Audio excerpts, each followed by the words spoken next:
Good morning, YouTube. Today is Friday, September 6th, and the NFL has started off with the perfect script. They got us again.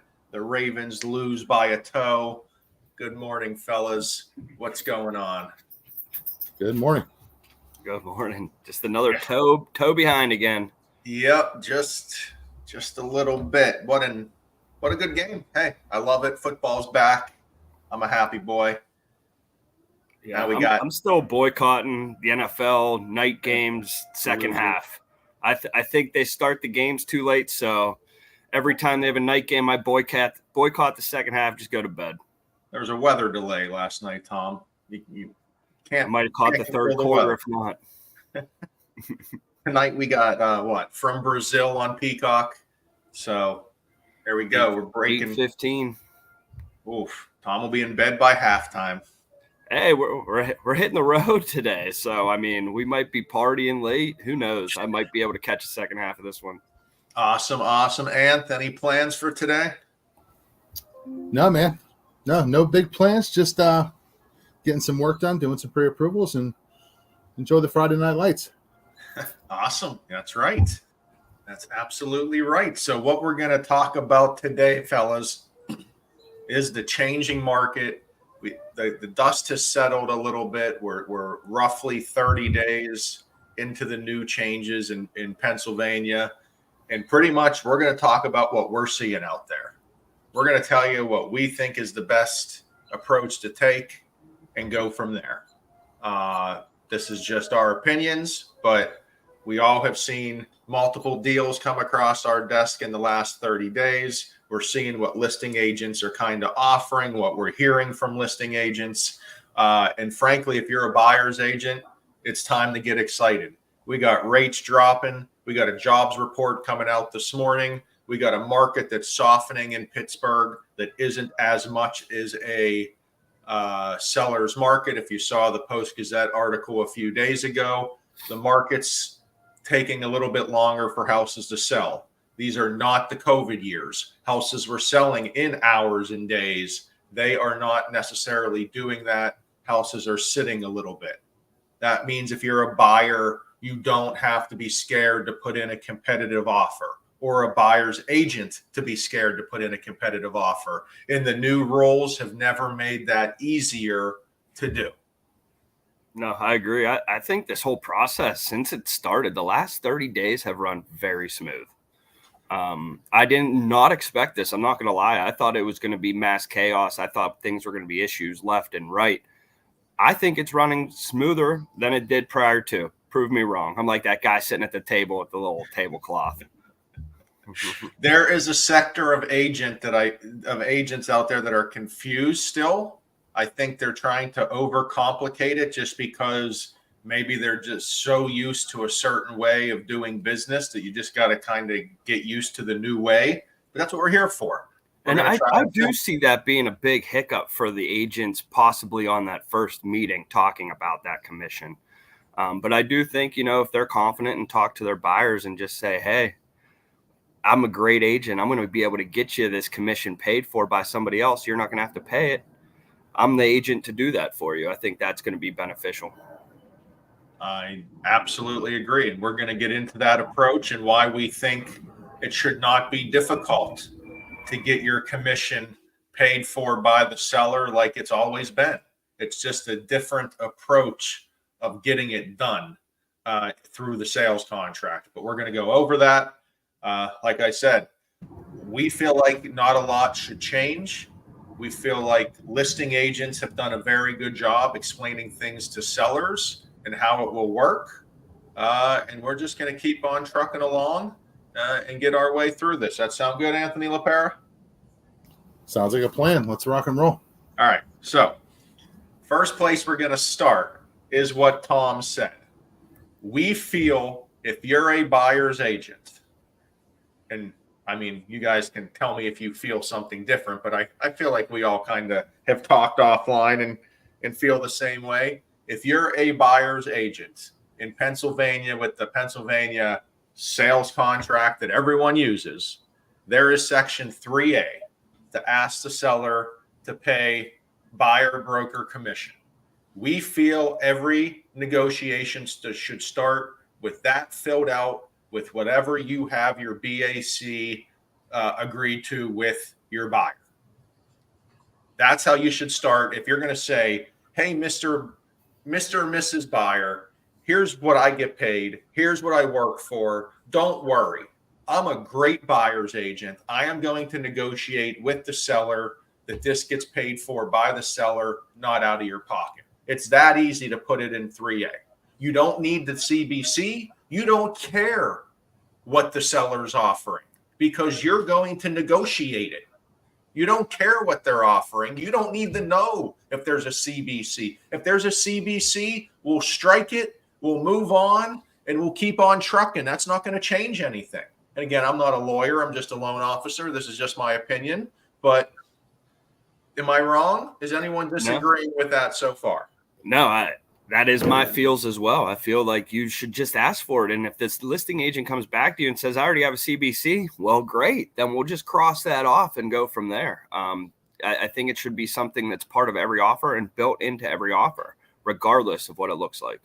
And Anth, that leaves 3B for regular old seller assistance. Leave it blank if you don't need it at first. If the buyer still needs seller assistance, fill out 3A and 3B. Put the offer in for what's best for the buyer.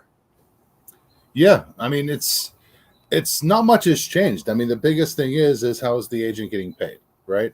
I mean, it gives a better time to negotiate. I mean, it's a solid time that you can work with your buyer and actually negotiate a solid price for them. So, I mean, with the past, I mean, everything was basically highest and best, no seller's assist, waive all inspections. You know, that's not the case now.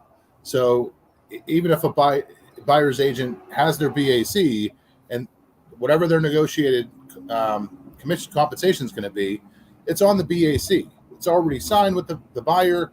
They're going to pay that if the seller is not going to. But you can always put the offer in and ask for seller's assist.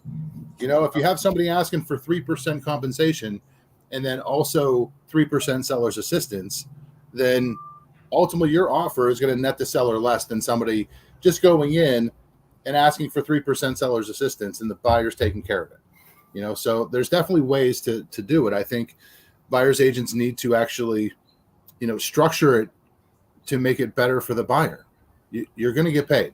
You know, just you have to have that conversation and have your BAC with the buyer ahead of time. And here's why we believe, first off, round 2, Tom versus the Sun, not going well for Tom. So keep an eye on that. 90 degrees this time. I mean, I can't even see anything, but keep an eye on that. But Tom is losing bad to the Sun out there. But the reason we believe that is possible is on the flip side, when we talk to listing agents, how they are going in and negotiating with sellers. That's the key.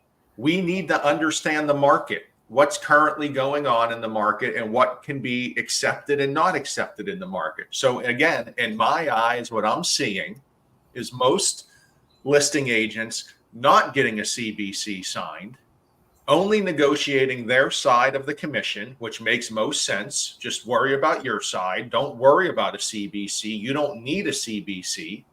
But they're saying, hey, Mr. Seller, for example, you're only going to pay me 3% commission, down from the original 6 you would have had to pay a year ago. Now, the kicker is the buyer may come in and ask you to pay that extra 3%. But if they don't, you win. If it's a competitive market, none of the buyers put an offer on your house that's asking for any commission, you win. But just in case they do, we're going to price that into the sale of your home. So it is already priced in there, buyers agents. Nothing has changed there. It is already priced into the price of that home. You just have to ask for it. It's there to be asked for. That's why we're saying fill out 3A to start and see where it goes from there. It's that easy. It's already in the price. Go ask every listing agent. No listing agent is dropping purchase prices. And guess what? if your buyer isn't paying the commission, there's nothing wrong than offering, or if your buyer is paying your own commission, there's nothing wrong than asking under the asking price potentially, because you know there's 6% commission priced into that home potentially, and the seller's only paying out 3%. Don't let the sellers continue to win. This is not 2021 where we're lined up around the block and buyers have to waive everything.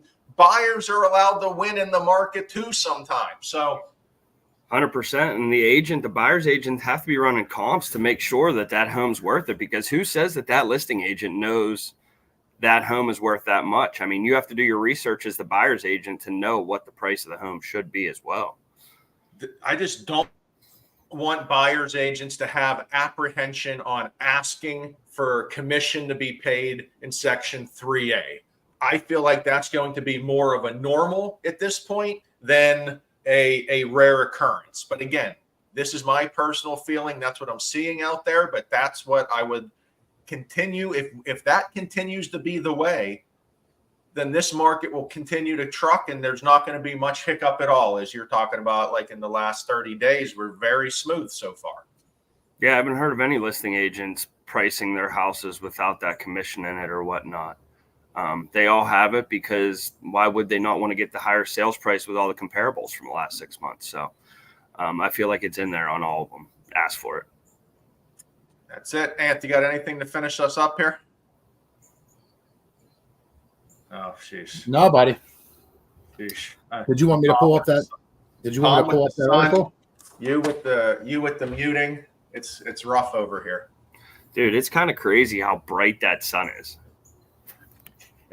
And there was the article from the Post Gazette that Anth pulled up that does show that the market is cooling a little bit.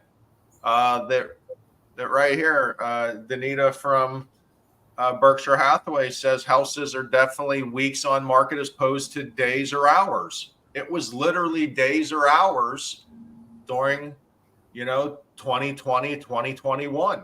So yes, interest rates were low, but getting into a home and getting an offer accepted was not the easiest approach out there. So it's always big when you make the papers. And it is showing that it's not as much of a seller's market as it once was. And one of the best things about working with a real estate agent is they can tell you exactly what's going on in the market, what you need to do to get those offers accepted. Yep. No, I mean, working with an agent is one of the most helpful things. They handle a lot of business that when you're buying a house that you don't even realize. That's it. That's our Friday show, fellas. Great episode. See you on the other side. See you guys.